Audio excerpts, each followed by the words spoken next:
BTV 동신 파야키아 이홍현입니다. 안녕하세요, 이동진입니다. 9년 만에 돌아온 속편이죠. 픽사의 28번째 장편 애니메이션 인사이드 아웃 2 따끈따끈하게 리뷰해 보겠습니다. 저희는 그 사이에 9년이 지났는데 네. 인사이드 아웃 속의 세계의 라일리는 네. 2살밖에 안 컸어요? 다행입니다. 그러네요. 뭐 11살인데 20살 하면 그 20살 이야기도 물론 감정에 관해서 재밌게 다룰 수 있겠지만 네. 감정에 관해서 다룰 때 최적의 시기가 언제일까? 사춘기 아니에요. 당연하죠. 얼마나 바로 복잡합니까? 그런 면에서도 굉장히 이 소재랑 아주 잘 맞는 그런 연령대를 다룬 그런 속편이 된 것 같습니다. 네, 평론가님 재밌게 보셨나요? 예, 재밌었습니다. 같이 봤잖아요. 네, 저도 재밌게 봤습니다. 인사이드 아웃을 뭐 우리나라 관객들이 워낙 좋아하기도 했고 국제적으로도 큰 성공을 거뒀죠. 그렇죠. 9억 달러.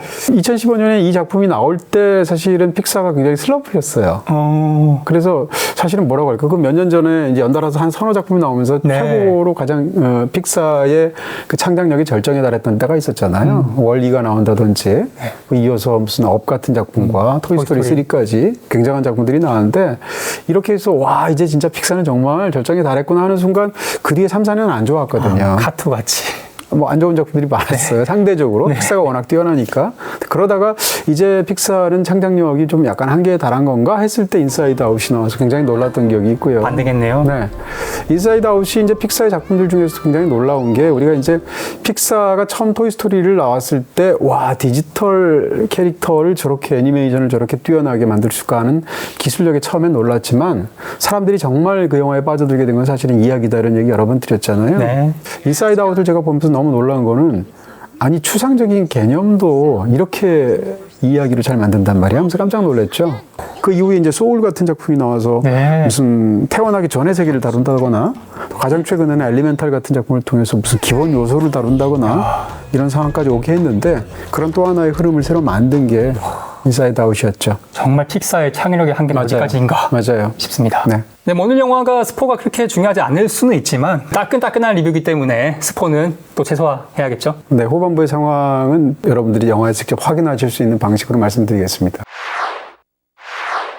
자, 어디부터 얘기를 시작해야 될까요, 평론가님? 네, 이 영화는 일단 뭐 시각적인 부분부터 이야기해야 되지 않을까? 네, 인사이드 아웃을 우리가 처음 봤을 때도 그랬었지만 와, 뭐라고 그럴까요? 존재하지 않는 어떤 그런 상상 속의 공간들을 혹은 뇌 속에서 벌어지는 일종의 화학적이고 전기적인 과정들 같은 것을 그걸 시각화해서 보여주는 게 너무 놀라운 거잖아요. 네.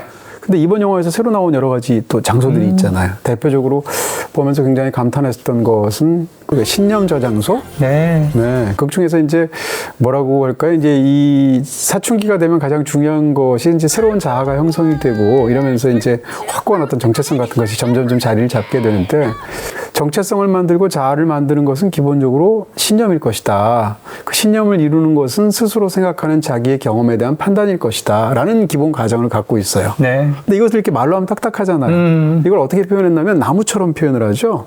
그래서 자아나무가 있는 건데 어린 시절의 옛 자아를 해당하는 약간 푸른빛이 도는 그런 나무가 있고 또 중반부부터 등장하게 되는 그런 어떤 주황빛이 도는 새로운 자아가 있어요. 근데 이 자아를 어떻게 묘사하냐면 마트 밑에 거대한 어떤 뿌리 같은 것이 있는 것처럼 묘사를 했는데 무슨 수원지 같죠? 연못 같죠? 네, 저는 그걸 보면서 네. 수백 개의 아름다운 가닥이 있는데 아바타에서 네. 판도라의 생태계를 관장하는 네. 에이와 같았어요. 그럴 수도 있겠네요. 거기서도 나무뿌리가 서로 막 네. 전기화학적인 신호를 주고받으면서 소통을 하고 또 그것들이 하나의 유기체를 이룸으로써 라일리의 신념이 이렇게 모여서 하나의 라일리의 자아를 이루는 것 같은 느낌이었어요.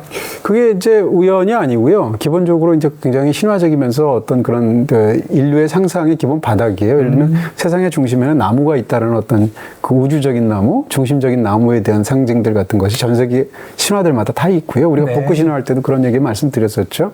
어찌됐건 그렇게 자아를 나무로 만드는데 그 뿌리 속에서 예를 들면 결국은 가장 중요한 것은 추상적인 개념을 어떻게 시청각화할 것인가가 중요하잖아요. 왜냐하면 우리가 그것을 시청각의 경험을 통해서 극장에서 즐기는 거니까.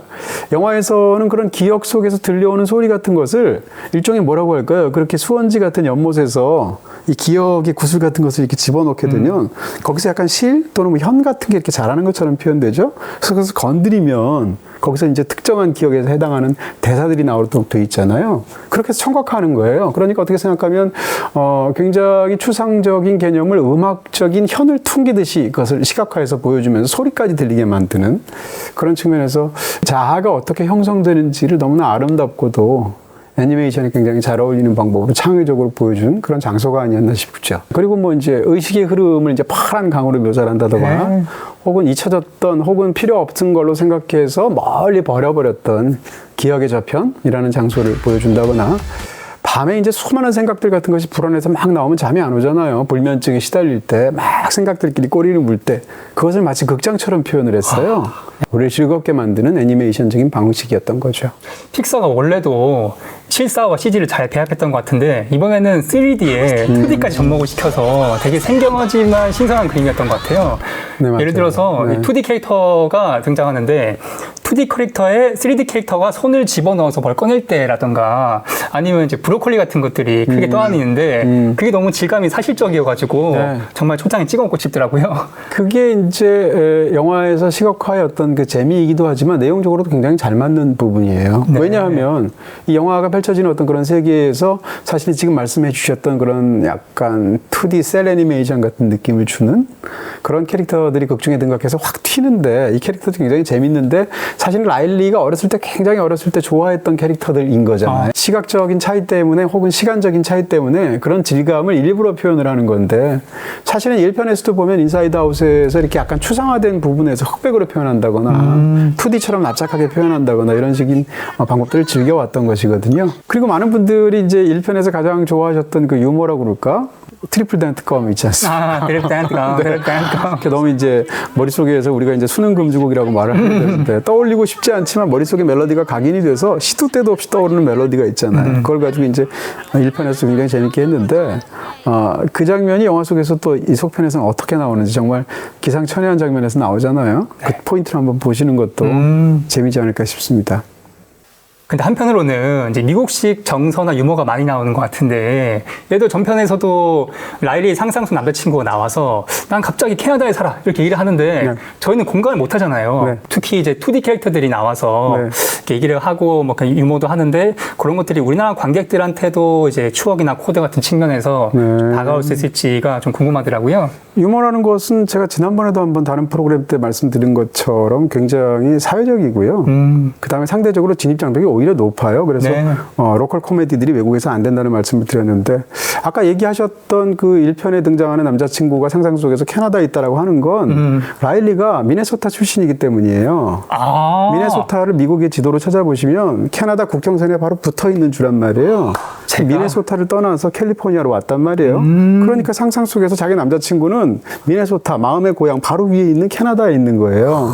트리플 댄트 껌 같은 것도 꼭 그런 껌 CF가 있는 것 같잖아요. 네, 그렇죠. 몰라도 있지는 되죠. 않거든요. 만든 거거든요. 그러니까 그 맥락만 알고 즐기면 사실 충분히 흥미로운 부분들이 많을 것이다 이렇게 생각이 들죠.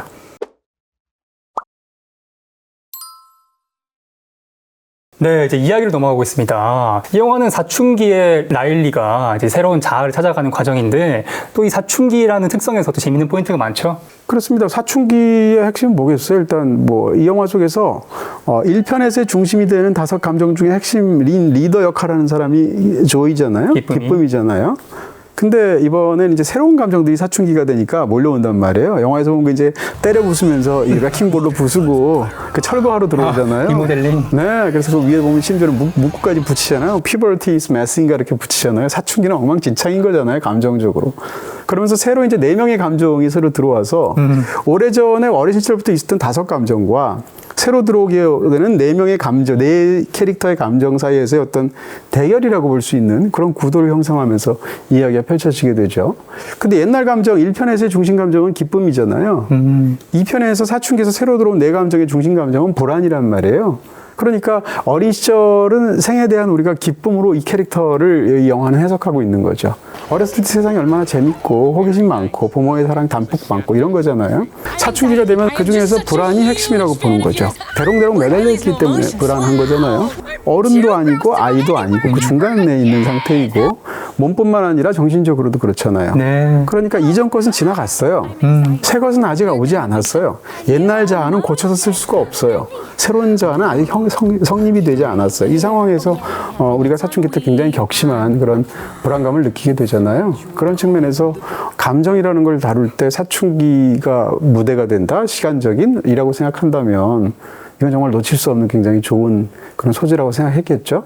사춘기의 예민한 감수성을 되게 디테일하게 잘 표현한 것 같은데. 네, 맞아요. 예를 들어서 라일리가 차 안에서 친구들과 함께 고등학교 맞아요, 진학하고 맞아요. 학기팀 가려고 하는 상황에서 친구의 이제 미간주름이 디테일하게 있는 걸 또 까칠이가 포착해서 분석을 한다거나 아니면 이제 나쁜 구슬의 기억들을 기쁨이가 골라서 기억 저편으로 보내는데 그때 이제 누가 손 흔드는 것 같아가지고 아는 척 했다가 알고 보니 아닌 거야. 그래서 약간 이불킥했던 그런 귀여운 기억들을 이제 보낸다거나 하는 것들이 예민한 사춘기의 그런 감수성을 보여주는 것 같아요. 구체적인 장면을 자세히 설명해 주셨는데 쉽게 얘기해서 이 영화가 사춘기가 어떤 시기인가 그 시기에 사람들은 어떤 감정을 느끼는가를 굉장히 잘 알고 있고 그걸 잘 반영했다는 생각이 들어요. 이게 어떻게 생각하면 이 영화에서 이야기적인 측면에서 가장 흥미로운 구석 중에 하나겠죠.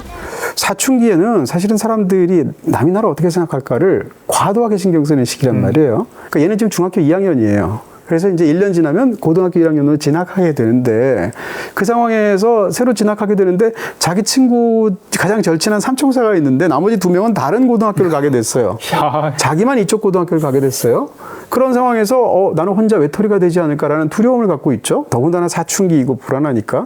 근데 새로 고등학교로 가게 됐는데 그 고등학교에 전설적인 굉장히 활약하는 선배인 언니인 그런 하키 선수가 있단 말이에요. 벨이라는. 왜 우리가 사춘기 시절에 이제 동성에 대해서 우정과 사랑 그 사이에서의 묘한 감정 같은 거 들으면 상대한테 빠져드는 순간이 종종 있을 수 있잖아요. 영화에서 그런 관계를 묘사가 되고 있고 그런 상황에서 이 벨이라는 선배한테 잘 보이고 싶죠. 그 사람을 너무 좋아하고 그 사람처럼 되고 싶으니까. 근데 잘 보이고 싶기 위해서 이전의 자기를 부정하는 방식으로 다시 말하면 벨 언니가 나를 어떻게 생각할까만 생각하는 거예요. 영화에서. 그렇게 해서 미네소타에서 온 것을 착각해서 너 미시간에서 왔지? 라고 말하면 아니요 미네소타에서 왔어요 라고 말하면 되는데 그 말을 교정을 안 해요. 왜냐하면 상대방의 말을 거스리고 싶지 않아서. 그래서 그 말을 받아들이니까 그 다음부터는 계속 나는 미시간이 고향이었던 친구가 되는 거예요. 그 다음에 어떤 간식을 주는데 이 간식은 자기 먹으면 골판지 맛이 나거든요. 먹기 싫잖아요. 근데 선배가 주는 거니까 맛있는 척하고 먹어요. 뭐 이런다든지 무엇보다도 영화에서 정말 잘 묘사한 건 특히 이제 중고등학교 시절이 그렇기도 하고 힙스터인 사람들이 덜 성장해서 그런 경향을 보이기도 하는데 내가 누구를 좋아하는지를 말함으로써 자기가 이렇게 수준이 높아라는 걸 말하고 싶어 하잖아요. 근데 영화에서 원래 좋아하는 밴드가 따로 있어요. 어린 시절에 좋아했던 Get Up and Glow라는 밴드인데 Get Up and Glow면 일어나서 빛을 발하라는 얘기니까 사춘기 이름도 맞아요. 근데 이 밴드는 고등학교 언니들이 생각할 때는 너무 유치한 밴드예요. 근데 자기는 너무 좋아했어. 그러면 나는 이 밴드 이러니까 이런 면이 좋은데요 라고 말하면 될 텐데 그렇게 말하지 않고 거기서는 마치 다른 뭔가 거창한 밴드를 좋아하는 것처럼 얘기하는 거죠. 그러니까 영화를 보러 가게 되면 파묘 같은 걸 좋아하게 되고 그 다음에 범죄도시 같은 걸 사실은 좋아하는데 저 같은 평론가가 어떤 영화 좋아해요? 이렇게 물어보게 되면 올 최고 영화는 존 오브 인터레스트? 네, 존 오브 인터레스트죠. 이렇게 얘기하는 거예요. 파묘도 좋고 사실은 범죄도시도 좋잖아요. 네. 그 좋다는 감정을 내가 부끄러워할 필요가 없잖아요. 실제로 두 영화에도 좋은 면이 있고 그런 시기가 가장 중요했던 것이 이제 이 영화에서는 사춘기죠. 그걸 영화가 묘사를 너무 잘해요. 저도 어렸을 때 약간 겉돌았을 때 특히 좀 부끄러웠던 핵심 기억들이 많은 것 같아요. 이 영화에서 나오는데 다 같이 걸어가는데 저 혼자 약간 1m 먼발치에 떨어져서 나 어떻게 걷는지도 막 태연하게 걸으려고 신경 쓰고. 저는 그러진 않았는데 홍현 씨는 그랬을 것 같아요. 제가 유난히 예성적이었고요. 그리고 막 잘 들리지도 않는데 뭔가 재밌는 얘기 하는 것 같으면 같이 박치면서 웃으면서. 사실은 못 알아들었는데 영화에서 그런 상황이죠. 이불킥하고 이런 것들이 영화에 잘 녹여져 있죠. 그렇습니다. 근데 그게 왜 중요한가 하면 그 상황이 사춘기에서 정말로 많이 그렇기 때문에 사람들이 맞아 하면서 지금처럼 보잖아요. 더 중요한 건 이 영화의 마지막하고 사실은 관련되어서 핵심적인 이야기들하고 연결이 되어 있는 그런 묘사이기 때문입니다. 이 영화의 핵심적인 화두가 뭘까? 나는 나를 스스로 어떤 사람이라고 생각하는 걸까? 이게 화두예요. 다시 말하면 남들한테 나는 어떻게 보일까가 화두처럼 보이죠. 원래는. 그렇게 해서 얘는 계속 그렇게 행동을 했는데 마지막 순간이 되면 아무도 건드릴 수 없는 2분 동안 홀로 격리된 장소에 가서 거기서 가만히 앉아서 과연 나는 누굴까를 스스로 생각하는 거예요. 그리고 그런 성찰의 결과로 어떤 행동을 하게 되는 거거든요. 그게 이 영화에서 가장 중요한 핵심 장면이란 말이에요. 그러니까 시선을 남들한테 내가 어떻게 보일까 해서 나는 나를 스스로 어떻게 생각하나로 바뀌게 되거든요. 주체적으로. 네, 그런 측면에서 이 영화가 성찰을 다루고 있다는 측면에서 1편하고 굉장히 차이가 있고요. 또 다른 또 종류의 어떤 시기에서의 깊은 이야기를 다루고 있다 이렇게 말할 수 있죠.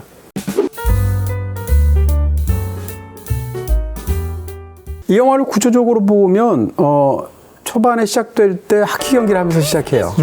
그 다음에 종반부에 또 다른 어떤 하키 경기를 하면서 사실상 끝난다고 말할 수 있어요. 이 하키 경기에서 가장 중요한 건 반칙을 저질러요. 트리핑 파울이라는 걸 저질러가지고 그 상대 선수를 건드리면 안 되는데 몸으로 건드리거나 방해하기 위해서 스틱으로 건드리거나 하면 트리핑 파울 줘가지고 밖에 2분 동안 퇴장하게 하잖아요. 아이스하키에서. 퇴장해요. 초반에도 퇴장해요. 퇴장해가지고 2분 동안 가만히 앉아있으면 그 2분 동안 퇴장하는 동안 초반에 도입부에서의 이 라일리는 뭘 생각하냐면 가만히 있어봐. 지난 2년간 내가 얼마나 즐거웠지? 라는 걸 떠올려요. 그땐 그랬구나. 네, 그러면서 계속 신나죠. 자기는 너무 재밌었으니까. 하키도 너무 재밌고 집안에서도 사랑받고 친구들하고 사이도 좋고 이런 게 2분 동안 펼쳐진단 말이에요.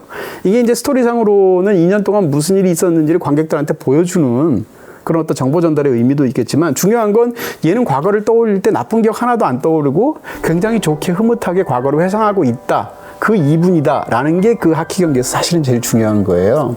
그리고 애초에 그렇게 되어 있는 그 2분 동안 반칙에서 격리가 되어 있던 순간도 사실은 그레이스라는 친구랑 관련이 되어 있거든요. 그렇게 해서 재투입됐을 때 어떤 좋은 결과를 내서 우승하게 되는 게 사실상 첫 장면인데 영화의 마지막 장면이 되게 되면 역시 그레이스랑 관련된 어떤 일 때문에 역시 2분간 퇴장을 해요. 그 2분간 퇴장을 해서 앉아있는데 역시 똑같이 과거의 일들이 어떤 특별한 사건 때문에 몰려오기 시작해요.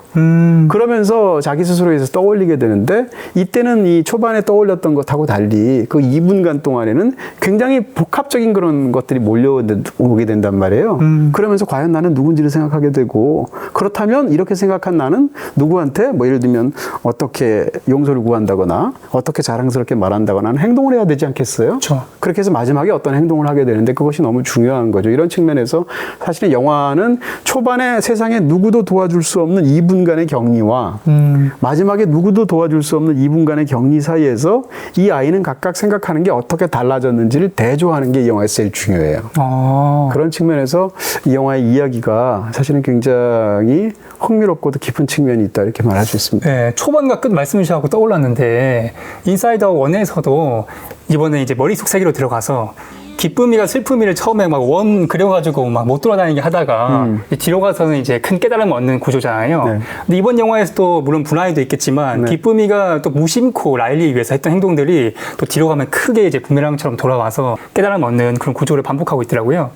영화 이 시리즈가 참 품이 넓다라고 생각하는 것 중에 하나는 우리가 사실 인사이드 아웃 1편을 보면서 감동을 받잖아요. 그 핵심은 5개의 기본 감정이 영화에 나오는데 캐릭터가 나오는데 기쁨 빼고 4개는 다 부정적인 감정이거든요. 네. 그렇게 생각하면 이 부정적인 감정 필요 없을 것 같잖아요. 왜 공포가 있어야 되고 왜 혐오가 있어야 되고 그렇잖아요. 나머지 4감정. 왜 슬픔이 있어야 되라고 생각하는데 영화에서 보면 1편에서도 처음에는 기쁨이 슬픔이를 배격하려고 하잖아요. 그러다가 슬픔도 너무 필요하다라고 자기가 생각하게 되잖아요. 심지어는 그걸 캐릭터 디자인을 너무 잘했는데 기쁨이 캐릭터에서 머리만 파란색이에요. 눈도 파란색이고 광채도 파란색이더라고요. 그러니까 그런 걸 보여주는 게 사실은 양자 사이의 어떤 그런 둘 다 있어야 된다는 것을 시각적으로 드러내는 건데 그것 때문에 우리가 이제 감동을 받는단 말이에요. 그리고 그 이야기가 비범하다고 생각한단 말이에요. 두 번째 영화에 오게 되면 사실은 영화에서 얼핏 봐서는 빌런이 따로 있는 것 같죠. 불안이 빌런처럼 보이잖아요. 그렇죠. 실제로 빌런에 해당하는 행동을 하는 것 같고. 근데 영화에서 보면 이 불안이 빌런이라고 말할 수 없는 여러 가지 이유 중에 하나가 불안이 입장에서는 자기 딴에는 라일리를 너무 사랑해요. 그 라일리가 행복하게 하려면 이렇게 해야 된다고 생각해서 불안이는 그런 행동을 하는 거예요. 진심으로. 그 다음에 불안이는 이 영화 속에 등장하는 캐릭터들 중에서 가장 많이 노력하는 캐릭터고 그 다음에 가장 많이 아는 캐릭터예요. 왜냐하면 불안이라는 것은 기본적으로 시간 감각이란 말이에요.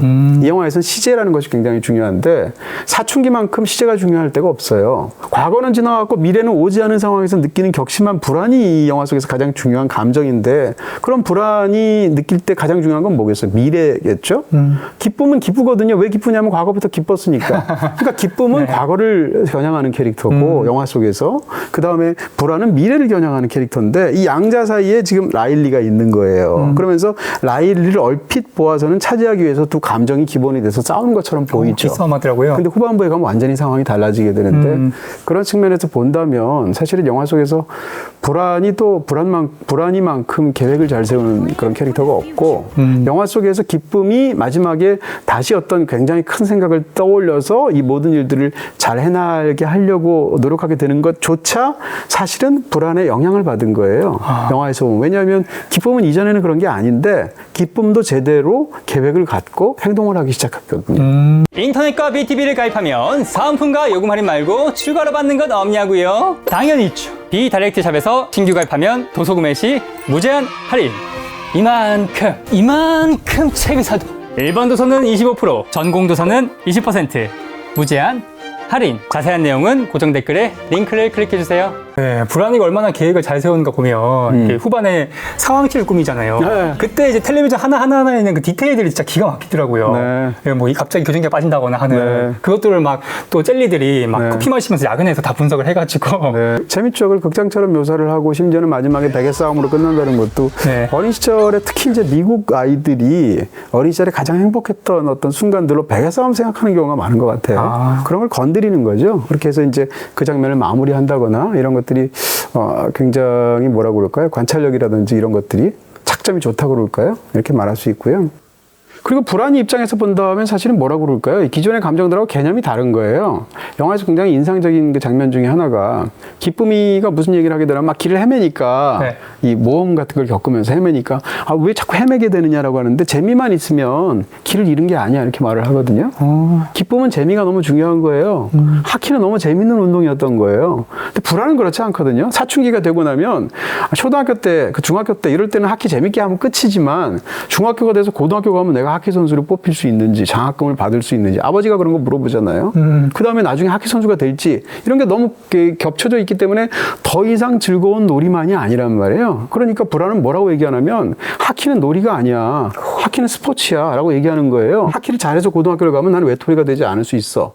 다시 말하면 어렸을 때는 하키가 목적이고 재미였는데 이 하춘기 이후에는 얘는 하키가 목적과 재미에만 국한되는 게 아니라 자기 장래이고 직업일 수 있고 막 이런 거예요. 외톨이가 되지 않는 방식이고 도구란 말이에요. 이런 양자 사이에서 기본적으로 불안이가 라일리를 파악하는 것과 기쁨이가 라일리가 파악하는 것은 완전히 초점들이 다르다. 이렇게 설명드릴 수가 있죠. 네. 불안이가 이제 5감정들 유리병에 가둬가지고 철통 속 부한 금고에 가두잖아요. 네. 요걸 보면서 기쁨이가 슬픔이를 이제 핵심 기억 건들 때마다 구박하고 이렇게 모음지기 했던 것들이 겹쳐 보이더라고요. 그렇죠. 또 한 가지는 이 영화의 이야기가 굉장히 사실은 당연한 얘기지만 보편적인 이야기고요. 네. 우린 이런 이야기를 픽사에서 봤어요. 토이스토리에서. 토이스토리랑 그러네. 굉장히 비슷해요. 네. 새 장난감들이 있는데 오래도록 갖고 놀던. 그러다가 새 장난감들이 오게 되면 옛날 장난감들이 약간 뭐라고 그럴까요? 스스로가 쓸모없는 것처럼 느껴지기도 하죠. 혹은 옛날 장난감들과 새 장난감들 사이에서 알력과 갈등이 생기게 되죠. 이런 장난감들의 얘기를 감정의 얘기로 바꾼 것 같은 느낌이 있고요. 그 다음에 토이스토리 3랑 그 중에서도 특히 비슷하게 되는데 앤디가 더 이상 어리지 않고 성장해서 심지어는 떠나서 대학으로 가야 될 나이가 된단 말이에요. 네. 그러니까 예전에 갖고 놀던 장난감이 더 이상 필요가 없게 되게 됐죠. 그랬을 때 장난감 입장에서 느끼는 소외감 같은 거. 다시 말하면 자기랑 관련이 있는 주인인 인간 캐릭터의 성장과 지금 달라진 환경 속에서의 관계의 변화. 이게 중요해졌단 말이에요. 근데 이건 사실은 감정이 똑같잖아. 영화 속의 감정들이. 더 이상 옛날 감정들이 필요 없다는 거 아니에요. 또 한 가지 토이스토리 3랑 비슷한 점은 토이스토리 3가 기본적으로 장르적으로 얘기하면 탈옥 영화예요. 장난감들의 입장에서 본다면.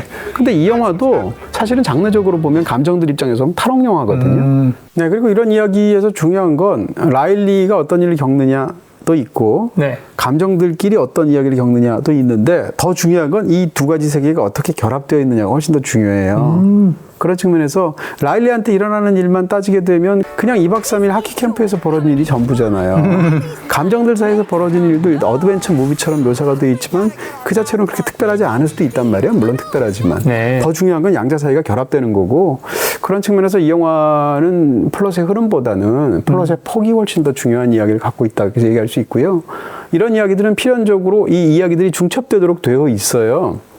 영화에서 굉장히 재밌는 건 라일리와 벨 사이에서 그러니까 선배 좋아하게 된 그 발렌티나와의 사이에서 두 사람 사이에서 벌어지는 일의 상당수는 기쁨이와 이 나중에 오게 된 불안이 사이에서 벌어져요. 비슷한 일이 반복돼서 겹친다는 얘기고요. 네. 불안이 입장에서 보면 기쁨이가 선배예요. 그렇잖아요. 13년 전부터 와서 차지하고 있는 감정이잖아요. 선배죠. 처음에는 불안이가 기쁨이 마음에 들려고 해요. 그러면 자기한테 굉장히 어필하려고 그러거든요. 그러다가 이제 나중에 되면 혼자 폭주를 하게 되거든요. 근데 이런 상황은 사실은 바깥 세계에서 라일리와 벨 사이에서 벌어진 일하고 굉장히 비슷한 측면이 있고요. 그리고 자기가 같이 들어왔던 그 동료 중에 하나라고 말할 수 있는, 친구 중에 말할 수 있는 당황이하고도 별로 사이가 안 좋잖아요. 서로 다른 행동을 하기도 하고. 네. 근데 영화에서 보면 사실은 자기의 절친이었던 그레이스나 브리 같은 친구들하고 굉장히 멀어지는 어떤 행동들을 하게 되잖아요. 이런 부분하고 사실은 겹쳐 있다는 측면에서도 불안이와 기쁨이 사이에서 벌어진 일은 바깥 세계에서 벌어지는 일이기도 하다. 또 픽사 애니메이션의 가장 큰 장점 중 하나가 창의적인 설정이잖아요. 이 영화에서 제가 가장 인상 깊었던 장면은 비아냥 대협곡이었습니다. 네, 뭔가 말을 하면 협곡 속에서 메아리 쳐가지고 그게 반대편에 들릴 때는 비아냥거리는 것처럼 들리는 거잖아요. 예를 들어서 저기요, 당신을 만난 건 정말 행운이에요, 이렇게 얘기했다 치면은 당신을 만난 건 정말 행운이에요, 뭐 이런 식으로 이제 비아냥으로 들리는 거잖아요. 이런 참신한 설정들. 그게 나왔던 게 이제 비아냥 대협곡, 그 번역하기 참 어렸을 거예요. 설패슴을 아마 번역한 것 같은데, 그 영화에서는 그게 그런 거죠. 자기는 자기가 그토록 좋아했던 밴드인 Get Up and Glow, 선배들은 유치하다고 생각하니까 자기는 유치하다고 같이 동조해줘요. 너무 좋아했는데. 근데 그 순간 같이 Get Up and Glow 콘서트를 보러 간 두 친구가 와서 무슨 소리야, 너 얼마 전에 같이 콘서트도 가고 너 너무 재밌었잖아 라고까지 말을 한 거예요. 그러니까 중간에 자기가 다 거짓말한 게 되잖아요. 네. 그러니까 어떻게 말하는, 그래 재밌었지, 너무 재밌었네, 하하하, 이렇게 된 거거든요. 그러니까 이때 재밌다는 말을 빚고 와서 설명한 거니까 해설캐즘으로 이제 대협곡, 그 비아냥 대협곡이 되고 영화에서는 갑작스러운 폭포로 이제 시각화되죠. 네, 이런 측면에서 아까도 말씀드린 것처럼 그 사춘기의 어떤 굉장히 미묘한 순간들을 영화가 굉장히 잘 건드리고 있다, 이렇게 말할 수 있죠. 자, 그럼에도 불구하고 이 영화가 아쉬웠던 점은 좀 있으셨죠? 인사이드 아웃 1편이 워낙 뛰어난 작품이잖아요. 그러니까 더군다나 너무 신선한 작품이었고, 이런 측면에서 속편이 갖고 있는 핸디캡이 당연히 있고요. 네. 물론 이 영화도 충분히 즐길 만큼 굉장히 잘 만든 영화라는 생각은 하는데요. 예를 들어서 이제 우리가 이제 특히 이런 애니메이션들을 볼 때 캐릭터들이 굉장히 중요한데 1편이 그렇게까지 좋았던 이유 중에 하나는 저는 이유가 슬픔이 때문이고 또 하나는 빙봉 때문이란 말이에요. 네. 빙봉 캐릭터 보면 진짜 마지막 순간에 막 눈물 나고 막 이러잖아요. 어제도 그렇습니다. 귀엽기도 하고. 네. 근데 이 영화에는 빙봉을 대체할 만한 캐릭터는 없는 것 같아요.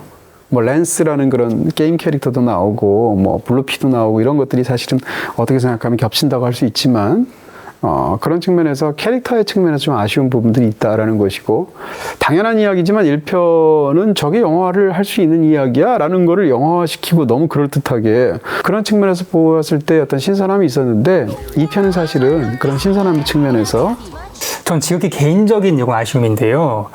1편에 비해서 이 대사나 호흡이 좀 빨라서 중간중간에 제가 이야기를 곱씹으면서 영상미를 느끼면서 볼 여유가 여백이 조금 부족했던 것 같아요. 기본적으로 캐릭터가 5개 플러스 4개가 나오고 그것들을 쉼없이 계속 얘기를 하는데 조금 정신이 없더라고요.